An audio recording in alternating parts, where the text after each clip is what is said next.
નમસ્કાર વિદ્યાર્થી મિત્રો, ધોરણ 9 વિષય ગણિતના આજના લેક્ચરની અંદર આપ સૌનું સ્વાગત કરું છું. આજે આપણે ચેપ્ટર નંબર 2 બહુપદીઓ વિશે જે ચર્ચા કરતા આવીએ છીએ એમાં સ્વાધ્યાય 2.4 ના પ્રશ્ન નંબર 4 ની આજે આપણે સમજ મેળવવાની છે. હવે પ્રશ્ન નંબર 4 ની અંદર કરવાનું શું છે એના માટે આપણે જોઈએ પ્રશ્ન નંબર 4 ની સૂચના. તો શરૂ કરીએ આજના લેક્ચરમાં. પ્રશ્ન નંબર 4 ની અંદર કીધું છે અવયવ પાડવાનો. કે અવયવ આપણે કોના પાડીશું? તો કે આપણને અહીંયા 4 દાખલા આપેલા છે પ્રશ્ન નંબર 4 ની અંદર દ્વિઘાત સમીકરણના. કોના આપેલા છે બાળકો? દ્વિઘાત સમીકરણના. દ્વિઘાત સમીકરણ એટલે જેમાં મોટામાં મોટી ઘાત 2 હોય એને દ્વિઘાત સમીકરણ કહેવાય. તો એ દ્વિઘાત સમીકરણના આપણને પ્રશ્નો આપેલા છે જેના આપણે અવયવ પાડી અને દાખલા ગણવાના છે. તો એમાંનો પહેલો પ્રશ્ન આપણી પાસે છે 12x² - 7x + 1. આ આપણું દ્વિઘાત સમીકરણ છે, બહુપદી છે. 12x² - 7x + 1. હવે આના અવયવ પાડવાના છે તો આના અવયવ વિશે તમારી પાસે સમજ હશે જ ને. જો ન હોય તો એના માટે આપણે કઈ પદ્ધતિનો ઉપયોગ કરીશું એની પણ આપણે વાત કરીએ. તો 12x² - 7x + 1. તો પહેલું કામ તમારે શું કરવાનું? તો કે પહેલાનો સહગુણક કોણ છે? 12 અને છેલ્લું કોણ છે? 1. તો આ બંનેનો તમારે ગુણાકાર કરવાનો. ફરી પાછું સાંભળજો શું કરવાનું છે. કે તમારી પાસે પહેલાનો સહગુણક કેટલો છે? 12. જો કોઈ ન હોય તો 1 લેવાય, પણ અહીંયા કેટલા આપ્યા? 12. અને છેલ્લે કેટલા છે? 1. તો આ બંનેનો આપણે ગુણાકાર કરીશું એટલે 12 એકા 12 થશે. હવે ઈ 12 ના બે ભાગ પાડવાના છે. ઈ 12 ના બે ભાગ પાડવાના છે અને ભાગ પાડતા કોના જેટલું લાવવાનું છે? તો યાદ રાખજો, ભાગ પાડો છો તમે અને એ લાવવાનું છે 7 જેટલું. કોના જેટલું? 7 જેટલું, એટલે કે મધ્યમ પદ જેટલું. નિયમો સાંભળતા જજો. પહેલા છેલ્લાનો ગુણાકાર કરવાનો, પછી એના ભાગ પાડવાના. ભાગ કરતા કોણ આવવું જોઈએ? મધ્યમ પદ. તો 12 ના ભાગ વિચારો. 12 એકા 12 થાય, 4 તેરી 12 થાય અને 6 દુ 12 થાય. 12 ના 3 ભાગ પડે, 12 એકા 12, 4 તેરી 12 ને 6 દુ 12. તો એમાંથી કયો ભાગ અહીંયા 7 લાવશે? તો કે એ પણ આપણે જોવાનું કે અંતિમ પદ જો પ્લસ હોય તો જે પણ તમે ભાગ લેશો એનો સરવાળો કરતા 7 આવવું જોઈએ, એટલે કે મધ્યમ પદ આવવું જોઈએ. ફરી પાછું સાંભળજો કે અંતિમ પદ પ્લસ છે તો તમે જે ભાગ પાડો છો એનો સરવાળો કરવાનો અને 7 લાવવાના. જો અહીંયા માઇનસ હોત તો બાદબાકી કરીને 7 લાવવા પડે, પણ અહીંયા પ્લસ આપ્યા છે તો 12 ના ભાગ પડશે આપણી પાસે 4 તેરી 12, 4 અને 3. એટલે એનો તમે જ્યારે સરવાળો કરશો તો કેટલા મળશે? 7. 4 તેરી 12, ગુણાકાર કરતા 12 આવ્યું અને સરવાળો કરતા કેટલા આવે? 7. હવે નિશાની આપવી પડશે બંને ભાગને.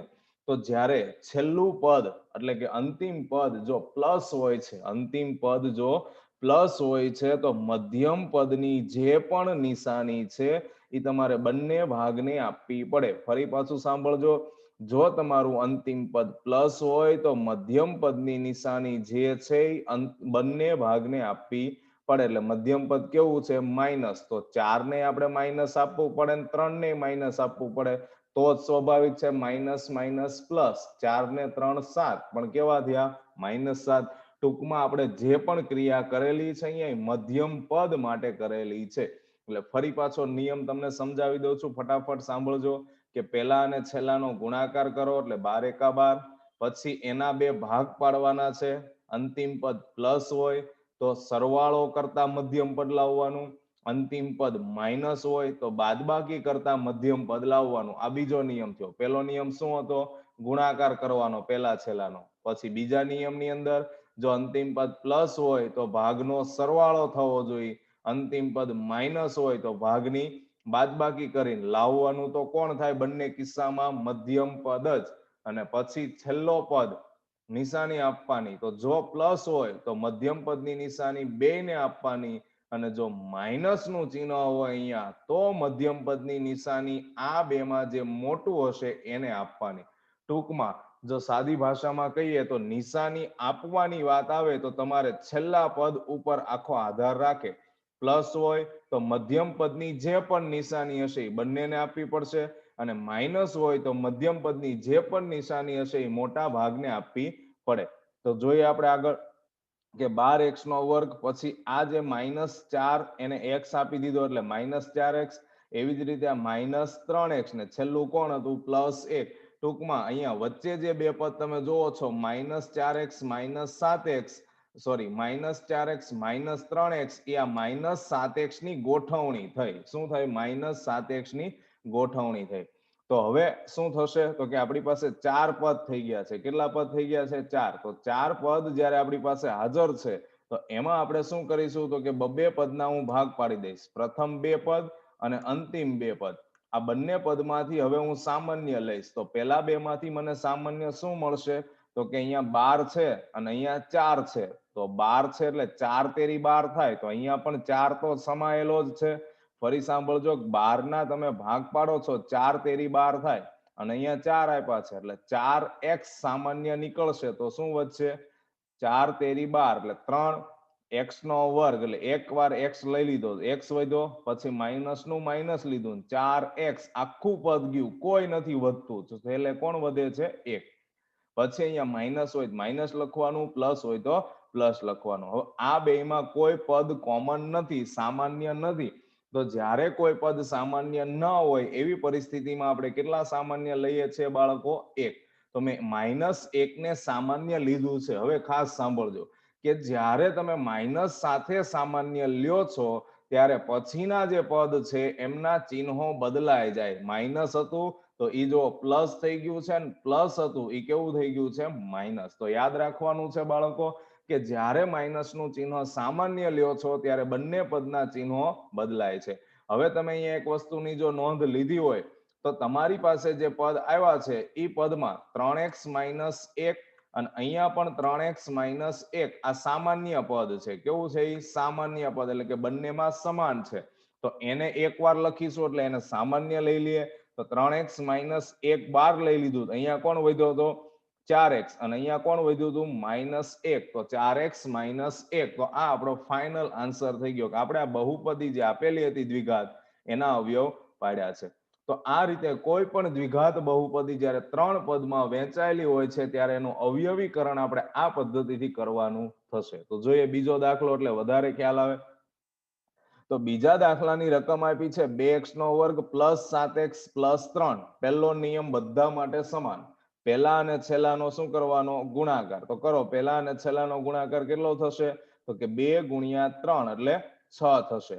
પછી શું કરવાનું છે? તો કે એના 2 ભાગ પાડવાના છે. છેલ્લું પદ કેવું છે? પ્લસ. તો ભાગનો શું થવો જોઈએ? સરવાળો. ખાસ સાંભળજો, છેલ્લું પદ કેવું છે? પ્લસ. તો ભાગનો શું થવો જોઈએ? સરવાળો. અને સરવાળો કરતા કોણ લાવવાના? તો કે 7 લાવવાના છે.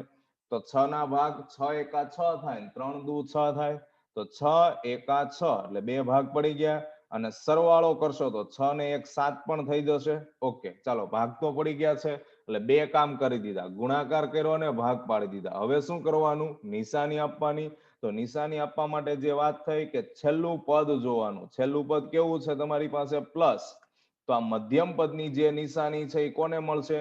તો કે પ્લસ હોય ત્યારે બંને ભાગને જે પણ નિશાની હોય, જેમ અહીંયા માઇનસ હતું તો બંને ભાગને માઇનસ આપ્યું કારણ કે છેલ્લું પદ કેવું હતું? પ્લસ.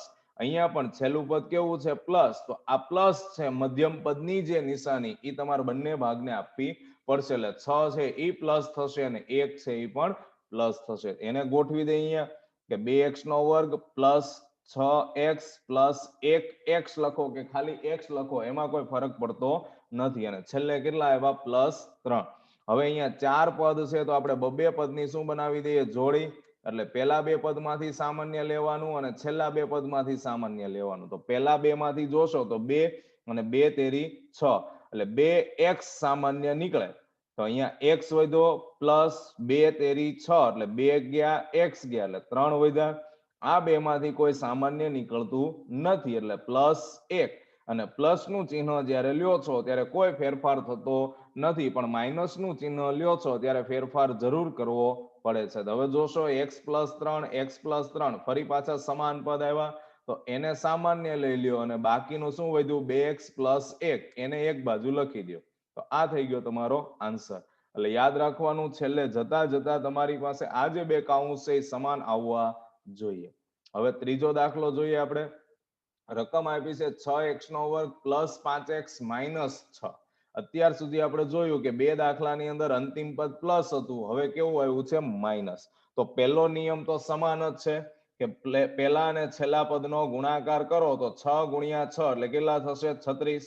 હવે એના શું કરવાના, બે ભાગ પાડવાના, ભાગ પાડીને બાદબાકી કરીને કેટલા લાવવાના છે 5. અત્યાર સુધી આપણે સરવાળો કરતા હતા, હવે આ પદની અંદર શું કરશું, બાદબાકી, એટલે કે માઇનસ નું ચિહ્ન છે, ઋણનું ચિહ્ન છે, એટલે આપણે બાદબાકી કરી અને કેટલા લાવવા પડશે 5. તો 36 ના ભાગ વિચારો, 36 એકા 36 થાય, 6 ગુણ્યા 6 36 થાય, 9 ચોક 36 થાય, 12 તેરી 36 થાય.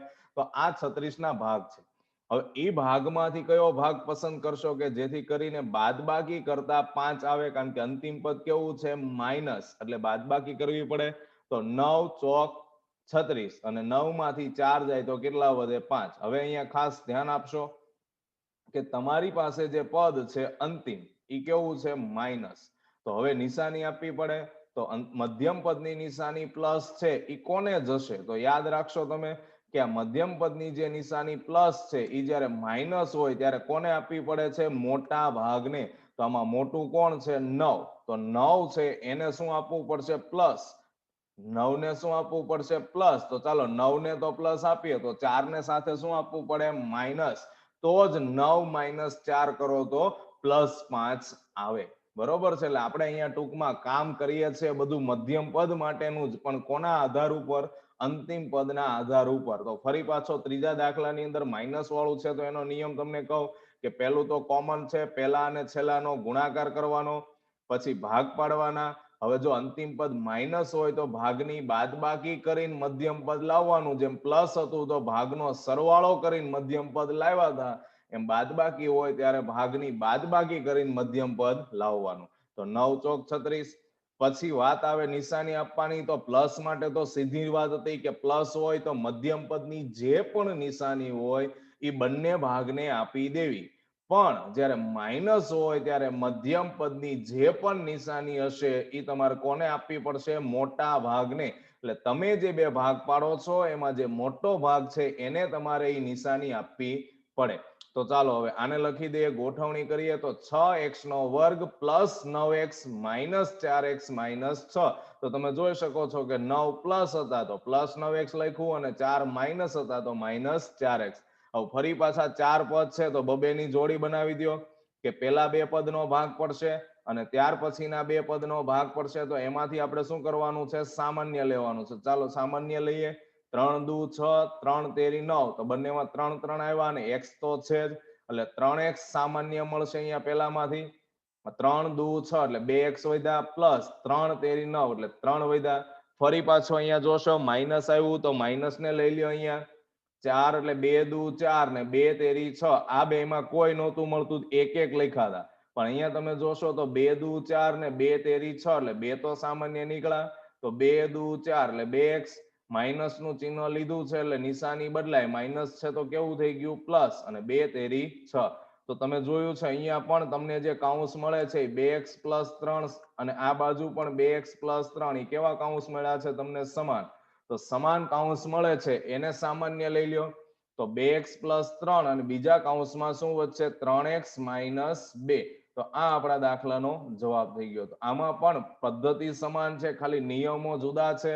કે માઇનસ હોય ત્યારે શું કરવાનું, તો કે ભાગની બાદબાકી, અને નિશાની આપવાની થાય તો મધ્યમ પદની મોટા ભાગને આપી દેવી. હવે ચોથો દાખલો જોઈએ. તો ચોથા દાખલાની અંદર આપણને તમે જોશો તો જણાવવામાં આવ્યું છે શું, તો કે ચોથા દાખલાની અંદર આપણને સિમ્પલ વસ્તુ જ કહેવામાં આવી છે, 3x નો વર્ગ માઇનસ x માઇનસ 4. હવે અહીંયા પણ તમે જોશો છેલ્લું પદ કેવું છે, માઇનસ. તો આ જ નિયમો લાગશે ત્રીજા દાખલાના. તો ભાગ પાડવાના છે પણ પેલા ગુણાકાર કરવો પડે. 4 તેરી 12. તો 12 ના આપણે બે ભાગ પાડવાના, સરવાળો કરશો કે બાદબાકી વિચારો તો, કારણ કે બાદબાકી કરવું સરવાળો કોના પર આધાર રાખે છે, અંતિમ પદ પર. અંતિમ પદ કેવું છે, માઇનસ, એટલે ભાગની શું કરવી પડશે, બાદબાકી. બાદબાકી કરતા કેટલું લાવવાનું, તો કે અહીંયા સહગુણકમાં કોઈ નથી. તો તમને ખબર હોય કે જ્યારે સહગુણકમાં કોઈ ન હોય તો કોણ હોય છે, 1. તો ચાલો આપણે 12 ના ભાગ પાડીએ. 4 તેરી 12, અને 4 માંથી 3 જશે તો કેટલા વધશે, 1. એટલે 12 ના પણ ભાગ પડી ગયા. 4 તેરી 12, 4 માંથી 3 જશે તો 1. ચાલો ભાગ પડી ગયા. હવે આપવી પડે નિશાની. તો અહીંયા માઇનસ છે તો મધ્યમ પદની કોને જશે, મોટા ભાગને. તો 4 અને 3 માં 4 મોટા, તો 4 ને મળશે માઇનસ, કારણ કે મધ્યમ પદ કેવું છે, માઇનસ. તો 3 ને આપવી પડે પ્લસ. હવે એને અહીંયા ગોઠવી દઈએ 3x નો વર્ગ માઇનસ 4x પ્લસ 3x ને માઇનસ 4, એટલે જે અહીંયા હતા અહીંયા લખ્યા છે. હવે 4 પદ થઈ જાય એટલે આપણા નિયમ અનુસાર આપણે શું કરીએ છીએ, બબે પદની જોડી બનાવીએ છીએ. એટલે પેલા બે પદ અને છેલ્લા બે પદ. હવે આમાંથી આપણે શું કરવાનું છે, સામાન્ય લેવાનું. તો ચાલો સામાન્ય લઈએ. તો પેલામાંથી માત્ર x જ સામાન્ય નીકળશે, એટલે 3x માઇનસ 4 વધે. આ બેમાં કોઈ પણ પદ સામાન્ય નથી, તો પ્લસ 1 લઈને 3x માઇનસ 4. પાછું તમે જોશો તો કાઉન્સ તમને ફરી પાછા સમાન મળે છે, 3x માઇનસ 4, 3x માઇનસ 4. તો જે સમાન કાઉન્સ છે એને સામાન્ય લઈ લ્યો, એટલે 3x માઇનસ 4 અને બીજા કાઉન્સમાં શું વધે છે, x પ્લસ 1. તો આ આપણો એમનો આન્સર થયો. તો મિત્રો આ રીતે આપણે દ્વિઘાત બહુપદી કોઈ પણ આપણને આપેલી હોય તો એનું આ રીતે અવયવીકરણ કરી શકીએ છીએ. તો ફટાફટ ફરી એકવાર તમને નિયમો સમજાવી દઉં કે પહેલું કામ તમારે પહેલા અને છેલ્લા પદનો ગુણાકાર કરવાનો, પછી ભાગ પાડવાના. ભાગ પાડવા માટે જો અંતિમ પદ તમારું પ્લસ હોય તો ભાગનો સરવાળો કરીને મધ્યમ પદ લાવવાનું. જો અંતિમ પદ માઇનસ હોય તો ભાગની બાદબાકી કરીને મધ્યમ પદ લાવવાનું. પ્લસ હોય એટલે ત્રીજો નિયમ લઈએ, પ્લસ હોય તો મધ્યમ પદનું જે પણ ચિહ્ન છે, માઇનસ હોય તોય બેને આપવાનું, પ્લસ હોય તોય બેને આપવાનું. જો તમારું અંતિમ પદ માઇનસ હોય તો મધ્યમ પદની નિશાની જે પણ છે એ મોટા ભાગને આપવી પડે. પ્લસ હોય તો મોટા ભાગને પ્લસ આપવાની, માઇનસ હોય તો મોટા ભાગને માઇનસ આપવાની થશે. તો આ નિયમો તમને જરૂર કામમાં લાગશે દ્વિઘાત બહુપદીના અવયવ પાડવા માટે. તો આજનો આપણો લેક્ચર છે આપણે પૂર્ણ કરીએ. ફરી પાછા નવા લેક્ચરની અંદર બીજા પ્રશ્નોનું અવયવીકરણ કેવી રીતે કરવું એના વિશેનો અભ્યાસ કરીશું. ત્યાં સુધી દરેક બાળકોને મારા જય શ્રી કૃષ્ણ, ખૂબ ખૂબ આભાર.